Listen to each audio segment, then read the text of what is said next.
El presidente Daniel Noboa dirigió el Consejo de Seguridad de las Naciones Unidas, en el que se abordaron temas sobre el crimen organizado y los conflictos bélicos. El juicio político contra la fiscal Diana Salazar fue aprobado por el CAL y remitido a la Comisión de Fiscalización. La Corte Interamericana de los Derechos Humanos insiste en que Ecuador cumpla la sentencia sobre Diario El Universo y aplique reformas legales sobre libertad de expresión. 1.200 militares y policías, que incluye una unidad especial contra el terrorismo, intervienen por quinta vez en el Cantón Durán, en Guayas. Organismos de derechos humanos en Perú critican la liberación de Alberto Fujimori tras cumplir 16 de los 25 años a los que fue condenado. 250 niños que viven en zonas peligrosas de Guayaquil fueron agasajados tras culminar sus talleres deportivos y artísticos. Buenas tardes, amigos, y bienvenidos a Televistazo. Daniel Noboa preside la sesión del Consejo de Seguridad de la ONU en Nueva York. El debate se centra en delincuencia organizada transnacional y las amenazas a la paz y a la seguridad internacional. Fabiola Santana cubre el tema.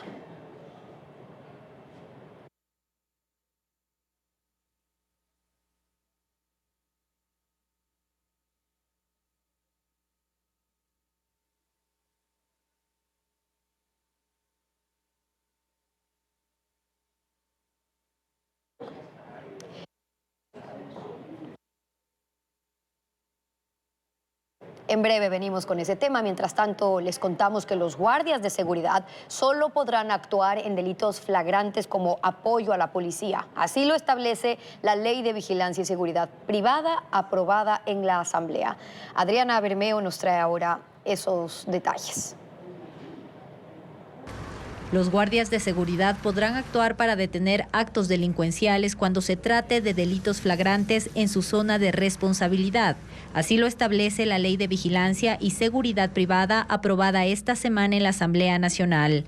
Se entenderá como espacio de responsabilidad a las áreas de cada empresa, industria, establecimiento comercial, edificio o conjunto habitacional donde se contrató el servicio.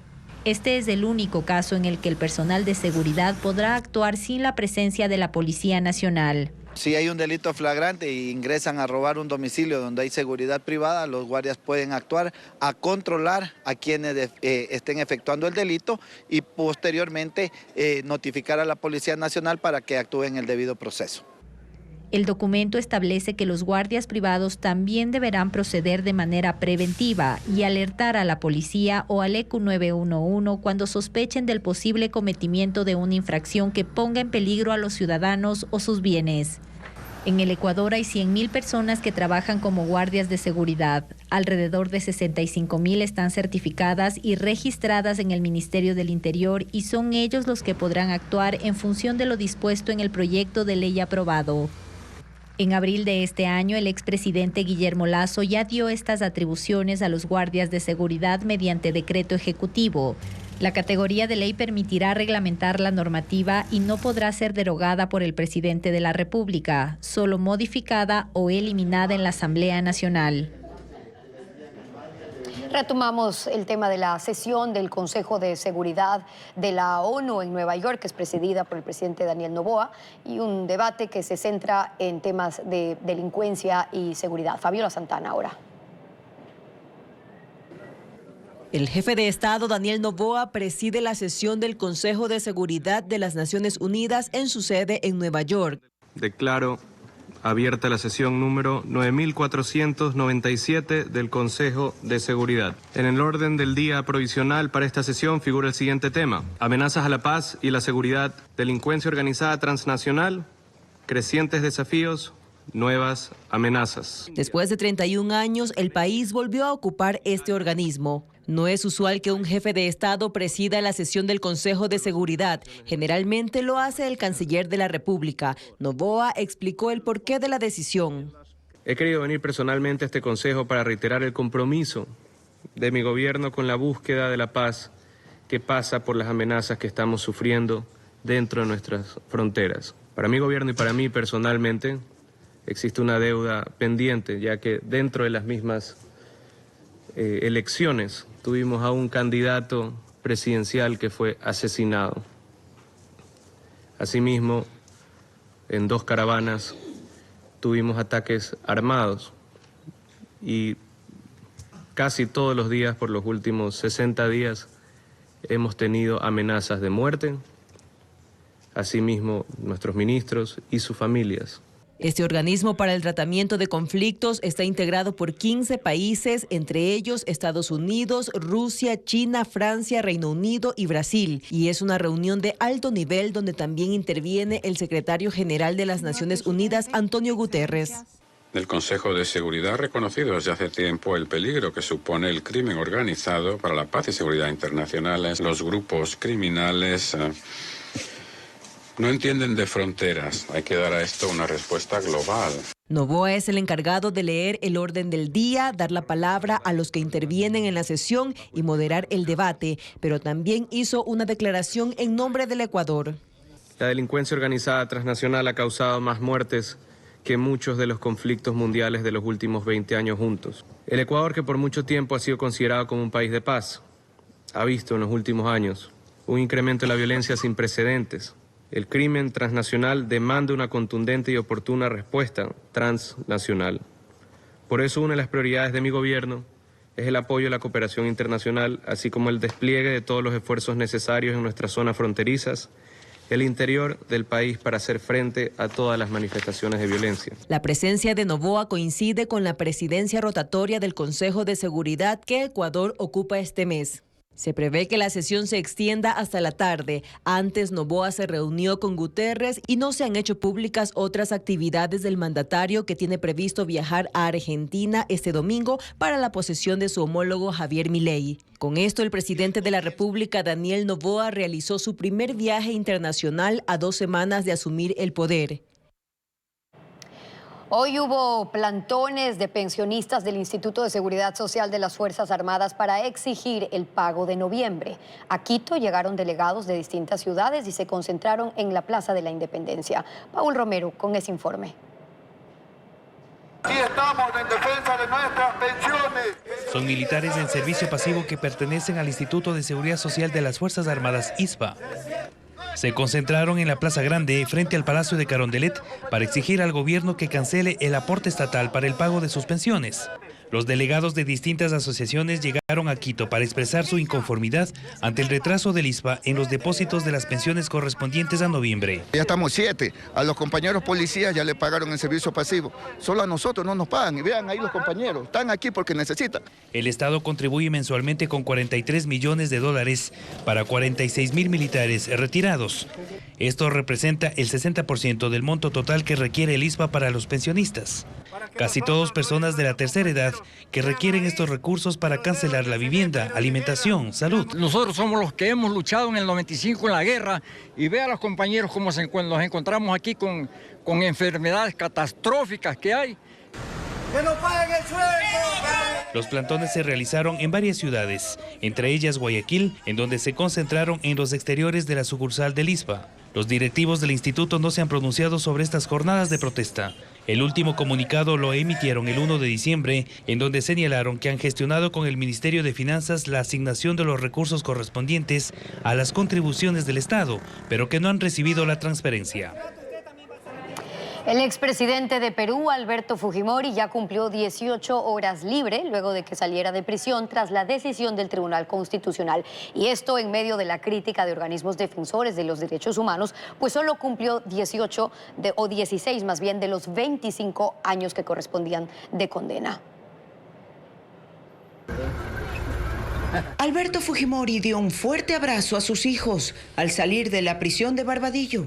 El exmandatario de 85 años usaba una mascarilla y un tanque de oxígeno. Subió a un vehículo y fue trasladado hasta la casa de su hija Keiko.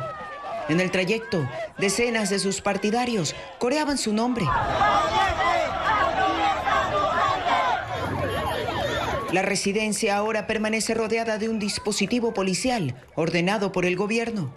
Fujimori había cumplido 16 de los 25 años a los que fue condenado por violación a los derechos humanos en las masacres que dejaron 25 muertos y secuestros de un periodista y un empresario durante su mandato entre 1990 y 2000.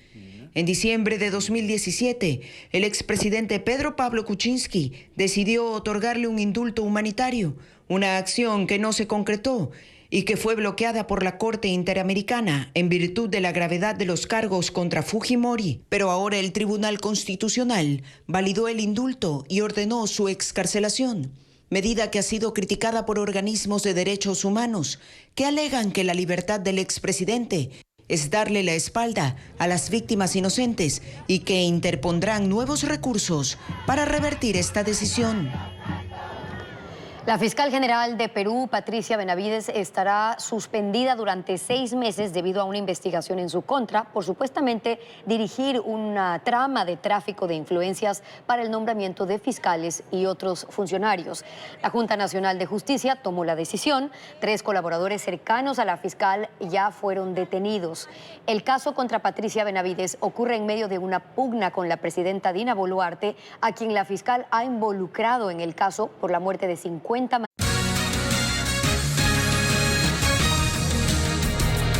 El Consejo de Administración Legislativa, CAL, calificó el juicio político contra la fiscal Diana Salazar y ahora pasa a la Comisión de Fiscalización para su trámite. Con este serían 8 juicios pendientes que tomarán varios meses en procesarse. Patricio Díaz tiene los detalles. Fue mediante un cambio del orden del día que en la sesión del CAL de este jueves se pudo tratar si el pedido de juicio político contra la fiscal Diana Salazar cumplía los requisitos. La proponente del correísmo, Gisela Garzón, completó la documentación y con el informe de técnica legislativa, el proceso fue calificado y va ahora a la Comisión de Fiscalización.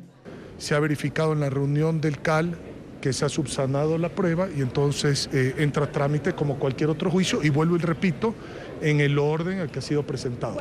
El pedido tuvo 5 votos del correísmo, el Partido Social Cristiano y ADN. La representante de Construye, Alexandra Castillo, votó en contra. Esta bancada mantiene que este proceso abre el camino a la impunidad. Nosotros siempre nos hemos marcado y nosotros no vamos a estar de acuerdo a la impunidad. Después las otras bancadas tendrán que responder esa pregunta a ver si es que ellos están de acuerdo o no. Desde el Partido Social Cristiano aclaran que ellos votaron a favor porque es una obligación al cumplir los requisitos. Sin embargo, reiteran que no apoyarán el juicio. Nosotros no encontramos justificación para el juicio político a la fiscal Diana Salazar. Esto tiene que quedar en claro y nuevamente hay que explicarlo. El CAL revisa requisitos de forma, no de fondo. Y aunque el correísmo parecería no tener los respaldos en la Asamblea, pidieron a las otras bancadas debatir el proceso. Es más de una docena de motivaciones, 12 detalladas, pero por supuesto que en el transcurso del debate la opinión pública va a poder hablar de más. Alrededor de la inseguridad, por ejemplo, del abandono a los fiscales y el trabajo que están haciendo prácticamente solos, y eso va a poder ser parte seguramente del debate. Además, el CAL calificó los juicios políticos contra los exministros de Energía, Fernando Santos, y del Interior, Juan Zapata. Si a ellos se suman los 5 pendientes del anterior periodo, serían 8. Y para llegar a tratarse el de la fiscal, tomaría más de un año. Sí habrá cortes de electricidad este viernes y al menos hasta la próxima semana. Al final de la mañana de este jueves, las empresas de distribución eléctrica notificaron de los cortes. Mientras tanto, el SENACE toma las previsiones para suspender los apagones durante las fiestas. Francisco Garcés nos trae la información. Con menos de 24 horas de anticipación fueron notificados los horarios de cortes de electricidad para este viernes. El retraso se debió a que el Ministerio de Energía hace evaluaciones para definir si los apagones se mantendrán tal y como han sido los últimos 21 días. La notificación para que se realicen los cortes llegó a las 9 distribuidoras e incluye los requerimientos de apagones de este viernes y los que se deberá hacer entre el próximo lunes y jueves, dejando el fin de semana sin racionamientos. Mientras tanto, en el SENACE se hacen los estudios para definir si será posible cumplir el ofrecimiento de la ministra de Energía, Andrea Robo, de que no habrá apagones durante las fiestas de diciembre, ya que para conseguir ese objetivo deben subir los niveles de los embalses de Mazar y Paute, reservas de agua que se deberán consumir para dar energía durante los días de fiesta. Existe una gran posibilidad de que podamos suspender los racionamientos en los periodos de fiesta. Sin embargo, este es un tema que todavía lo estamos analizando, lo estamos evaluando y le pondremos a conocimiento de la señora ministra en función de su disposición. Además, será clave la negociación que la próxima semana empezará la ministra Robo en Colombia para mejorar las condiciones en las que ese país nos vende electricidad. Colombia ha proporcionado el 8% de la electricidad del país durante este periodo de estiaje y esa cifra es indispensable para evitar mayores racionamientos de energía. Estamos con racionamientos del orden del 4 o 5% por día, pero si no tenemos el aporte de Colombia, esto prácticamente podríamos llegar prácticamente a duplicar o un poco más, incrementar los niveles de racionamiento. Además, el SENACE emitió la primera alerta para el estiaje del próximo año. Si las previsiones se mantienen y aunque entren en operación las plantas de Toachi, Pilatón y El Aromo, habrá racionamientos de electricidad si no se instalan nuevos complejos de generación. La solución es incorporar de manera prioritaria y urgente generación que nos dé firmeza a la operación del sistema, en este caso son generación termoeléctrica. En los 21 días de cortes de electricidad, el Ecuador ha ahorrado algo más del 3% de la energía que se consume en condiciones normales.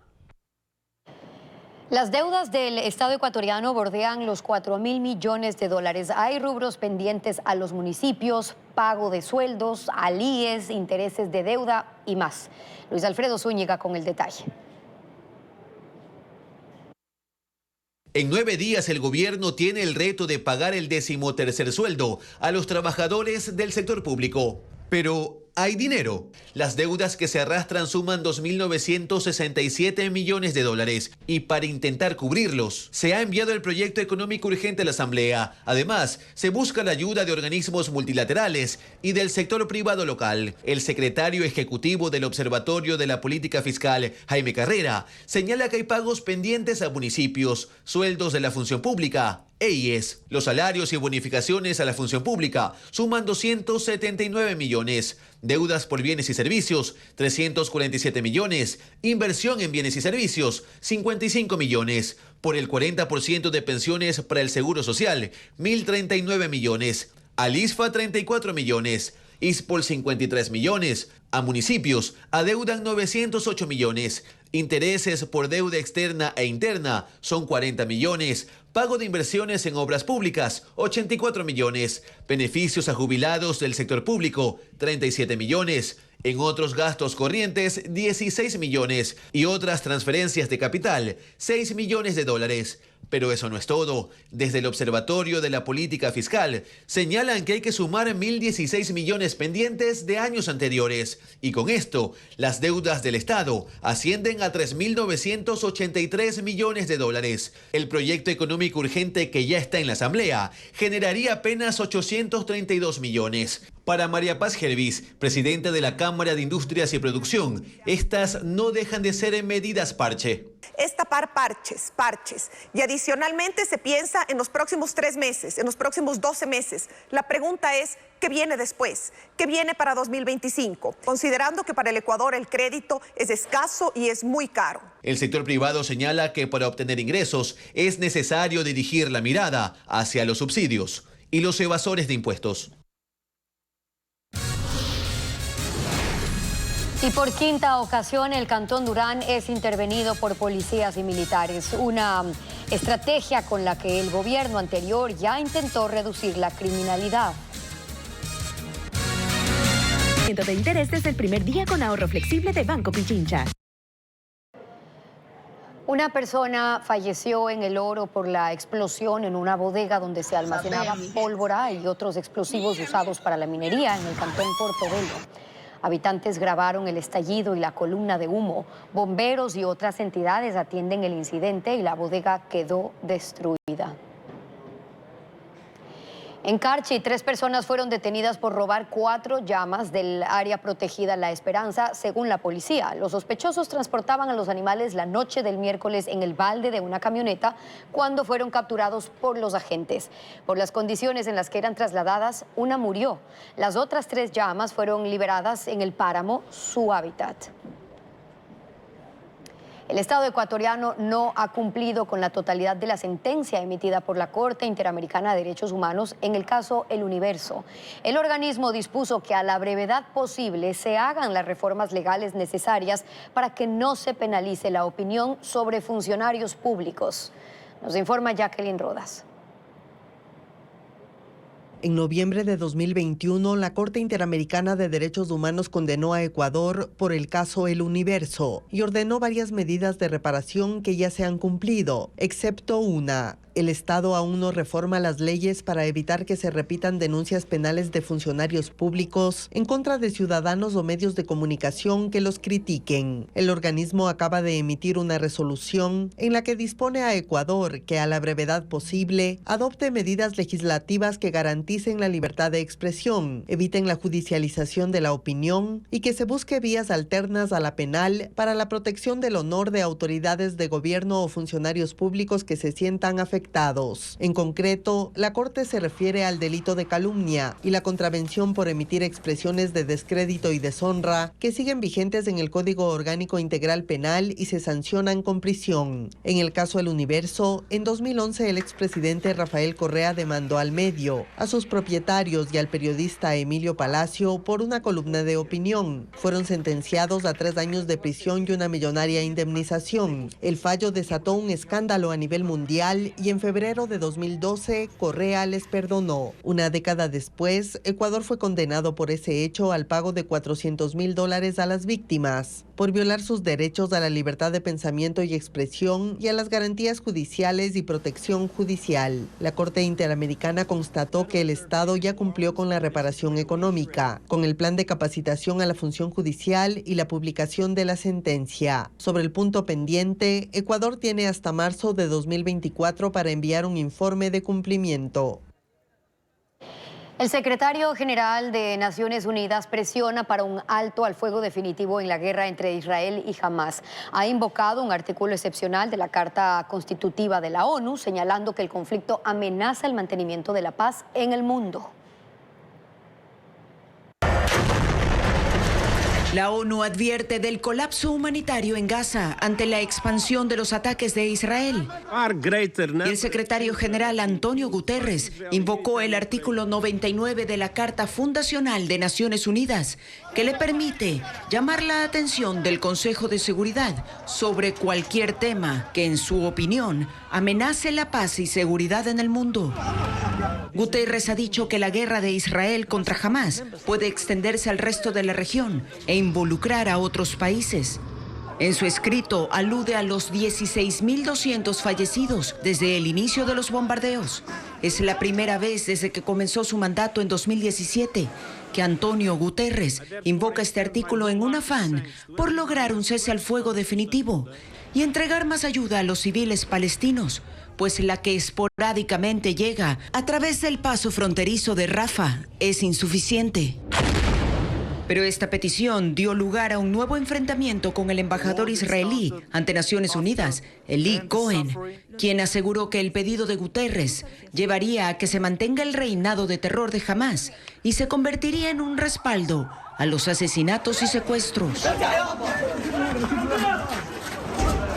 Otra vez, 1.200 uniformados intervienen en el cantón Durán para intentar frenar la violencia y entre ellos hay miembros de la Unidad Especial contra el Terrorismo de las Fuerzas Armadas. Sin embargo, son los mismos operativos que se realizaron en el gobierno anterior. Diego Cuenca describe la situación. Es la quinta vez en este año que policías y militares intervienen en Durán. La imagen de uniformados en barrios donde se registra el 85% de las muertes violentas en Guayas se repite. Paran a los vehículos para inspeccionarlos y toman los datos de sus ocupantes para saber si uno de ellos tiene alguna orden de captura o antecedentes penales. Son las mismas acciones que se hicieron en el gobierno de Guillermo Lasso y no frenaron la violencia ni el tráfico de drogas. A pesar de que hay un nuevo presidente, desde ese miércoles se repitió la estrategia con la presencia de 1.200 agentes, entre ellos la Unidad Especial contra el Terrorismo de las Fuerzas Armadas. Esa vez ingresaron a viviendas que están abandonadas, usadas por consumidores y microtraficantes. A los jóvenes que estaban los requisaron. Así lograron capturar a 2 mujeres y un hombre que portaban un revólver y 233 sobres de droga. Tanto la policía como los militares dicen tener identificados a sus blancos, que serán rastreados con lo que ellos llaman operaciones especiales y específicas. Pero un equipo de Televistazo ese jueves recorrió 5 sectores conflictivos, entre ellos Los Helechos y Primavera 2. Constató que durante la mañana no había uniformados. Sin embargo, cerca del mediodía se desplegó un grupo de agentes para nuevamente hacer lo que denominan CAMEX, que significa control de armas y explosivos.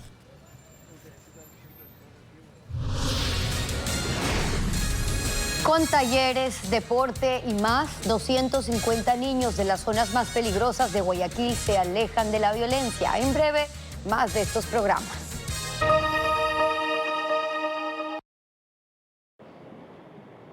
250 niños que viven en las zonas más peligrosas de Guayaquil fueron homenajeados. Todos han participado en actividades sociales, en actividades deportivas y académicas de la policía y la Embajada de Estados Unidos. Merlin Ochoa nos cuenta más. Al agasajo llegaron 250 niños con resguardo policial. Viven en 6 barrios de Nueva Prosperina, donde operan bandas narcocriminales en el noroeste de Guayaquil. No solo celebraron las fiestas de Navidad, también la culminación de todas las actividades, talleres y cursos que realizaron durante un año. Pero estos van encaminados al tema deportivo, que es en el que más nos enfocamos, para tratar inclusive de recuperar el espacio público y asentarse en los lugares donde, en las pocas áreas verdes que tenemos en el distrito de Nueva Prosperina, tenemos actividades culturales, sociales. Las actividades fueron lideradas por la policía y la Fundación Panamericana para el Desarrollo, con el financiamiento de la Embajada de Estados Unidos. Los menores relataron qué los motivó a inscribirse en los programas. Taller de fútbol y boxeo, éramos muchos y nos dieron al final un certificado. ¿Qué te motiva a seguir en estos talleres? No terminar como algunos de mis amigos en prisión, metidos en bandas y muertos. En estos sectores han sido identificadas 4 organizaciones delictivas. Desde hace un año se organizaron las actividades donde también se capacitaron a líderes barriales y madres de familia para que sean parte de los cursos. Lo que hago es cultivarle el amor al deporte o a cualquier arte, esa es la clave, pero en nuestros sectores no hay. Entonces, cuando llegan fundaciones, nos agarramos a ella. La Embajada de los Estados Unidos indicó que estas actividades preventivas se intensifican en las ciudades donde hay un alto riesgo de que niños sean reclutados por las mafias. Estamos actualmente trabajando, aquí en Quito, en Guayaquil, Durán, Esmeraldas, Puerto Viejo, Manta y Quevedo. Y en el año que viene vamos a expandir los programas a Machala, Santo Domingo, La Libertad y a Baboyo. A inicios del 2024, el programa arranca nuevamente en sociovivienda y se espera llegar a 4 sectores más de Nueva Prosperina para que el deporte sea una rutina y así alejar a la infancia de la violencia. La inauguración de una casa-galería en Guayaquil, obras de teatro navideñas en Quito y propuestas escénicas en Yaguachi enfocadas en prevención son parte de la agenda cultural para estos días. Vanessa Robles con los detalles.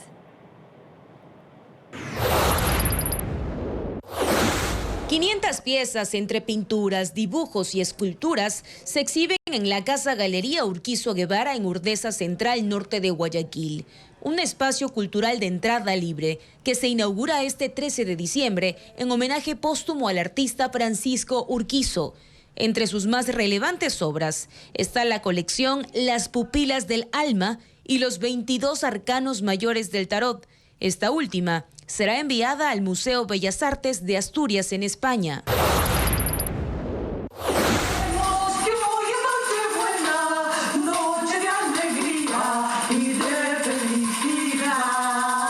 Las Marujas Navideñas es la propuesta del Patio de Comedias en Quito.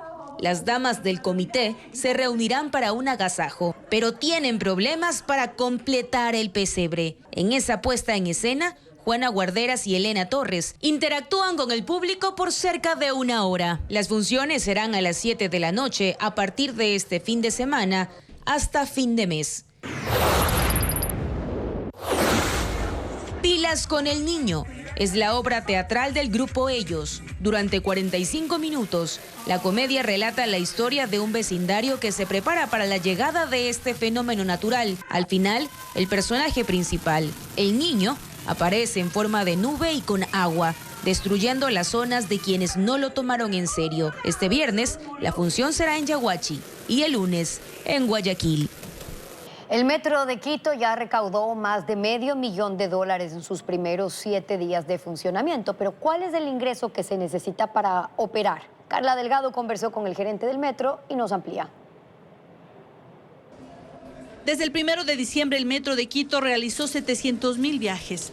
La demanda creció. Durante el primer día de operaciones hubo 93.000 viajes. Hoy se maneja un promedio de 130.000. Lo que implica un ingreso de $500 millones. Esperan mantener este flujo al menos durante el primer trimestre de funcionamiento, para en 9 meses llegar al número óptimo, 170.000 viajes mensuales, lo que implica un ingreso de $2 millones. Para que el Metro de Quito opere, necesita un ingreso tarifario mensual de $2,5 millones. El gerente general del Metro de Quito explica cómo se cubrirá el resto. Y ahí hablamos de publicidad, hablamos del canal que estará, hablamos de ingresos por tecnología en términos de conectividad, hablamos de ingresos por parqueaderos que se encuentren en lugares aledaños. Entonces hablamos de una serie de ingresos que complementarían. Bueno, nuestra proyección es alcanzar al menos a cubrir los costos operativos y ese es el reto que tenemos ahora durante el 2024. Agrega que durante el proceso de preoperaciones, es decir, cuando no había pasajeros, ya cancelaron $1.600.000. Ahora, lo que tiene que ver con la operación, eso no se ha modificado el contrato original que fue firmado en la alcaldía de Guarderas y es de $2.500.000 mensuales. Entonces nosotros queremos tener el primer saldo para saber exactamente con cifras dónde pisamos y ya no estar hablando de proyecciones. Y claro, lo que nosotros tenemos ahora como administradores del proyecto es que generar el menor gap o el menor espacio entre ingresos y gastos. ¿Para qué? Para que de existir una subvención, esta sea la menor posible. El costo total del transporte subterráneo fue de $2.178.000. El gobierno central aportó $750.000. El resto fue autogestión del Cabildo quiteño en sus diversas administraciones. La primera lluvia fuerte que cayó en Guayaquil durante la madrugada causó inconvenientes en el noroeste de la ciudad. Una calle de acceso al sector de Flor de Bastión, por donde a diario circulan decenas de tráilers, se inundó. En unos 200 metros el nivel del agua superó el metro, por lo que trabajadores de empresas en esa zona tuvieron que subirse a un muro y rejas para cruzar. Este percance también provocó que los pesados vehículos queden atrapados y otros conductores decidan quedarse a un costado del kilómetro 23 de la vía perimetral, provocando congestionamientos.